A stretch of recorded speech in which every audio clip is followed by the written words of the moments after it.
Thanks, Will. Our second speaker is Dan Markel, speaking about retributive justice and the demands of democratic citizenship.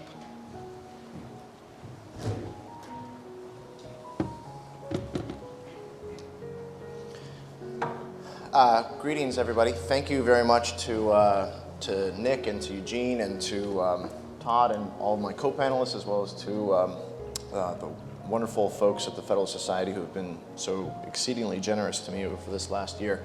It's an honor to be here and share some thoughts with you about this big project that I've been working on this last year. It's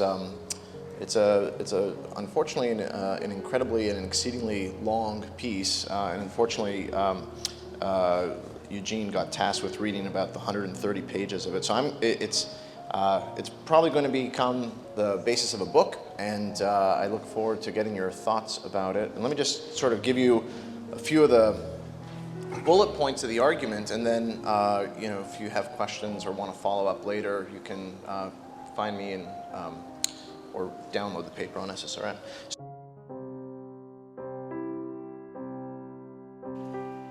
Dan's family, friends, and colleagues and mentors describe Dan as a caring, uplifting, and inspiring person to everyone around him. Dan was a devoted son and family member, cherishing family celebrations and always making time for lengthy phone calls with us and other family members in Canada, United States, and Israel. As a son, everything about Dan and everything he did made us proud.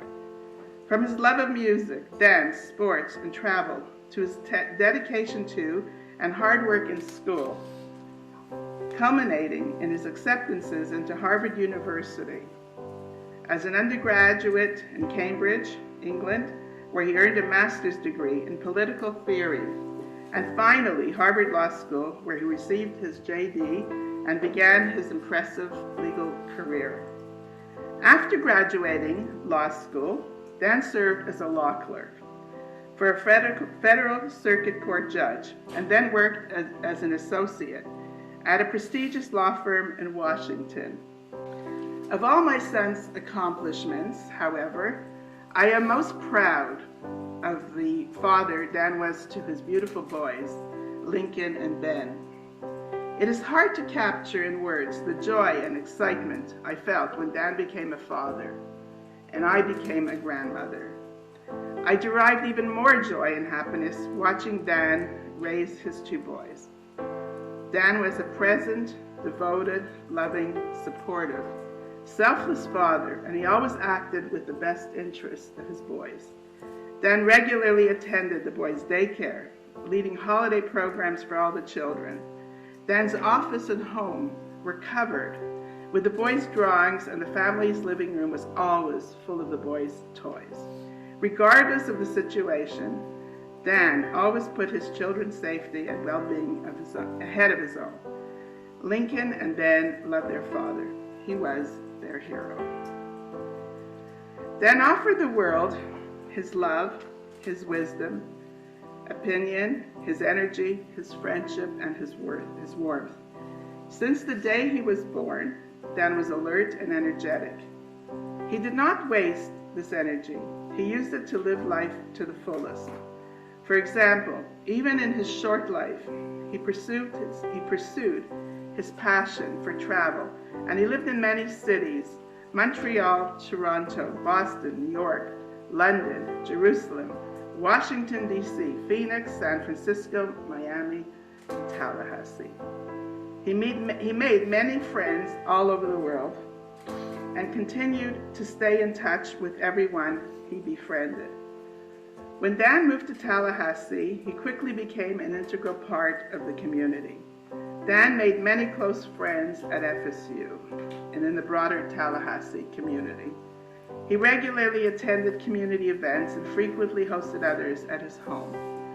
Dan was on the board of the Shomrei Torah Synagogue and frequently attended services, holidays, and children's programs.